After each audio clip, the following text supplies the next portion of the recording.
Hello guys, আসসালামু আলাইকুম। বিয়ে বিয়ে বিয়ে ধামাকা বিয়ের আয়োজন। ঢাকা টু রাজশাহী বিয়ের বিশাল ধামাকা আয়োজন। কার বিয়ে নিশ্চয়ই জানতে চাচ্ছেন।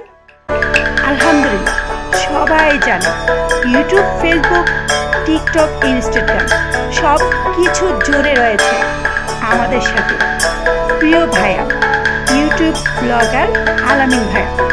অবশেষে নতুন জীবনে পা রেখেছেন। সবার কাছে দোয়া কামনা করছি। আমি কাজী শিরিন, এনএসএ টেলিস্টের পক্ষ থেকে আপনাদের মাঝে চলে এসেছি ইউটিউব ব্লগার আলামিন ভাইয়ের বিয়ের ছোট্ট একটা ভিডিও নিয়ে। আশা করব আমার প্রিয় আপু ভাইয়েরা দেশে বিদেশে যে প্রান্ত থেকে আছেন তারা আজকের এই ছোট্ট ধামাকা বিয়ের আয়োজনের ভিডিওটা মিস করবে না, এক পলক দেখে যাবেন। আর যাদের মিস হয়ে যাবে তারা অবশ্যই কিন্তু দেখে নেবেন। কেমন রাজশাহী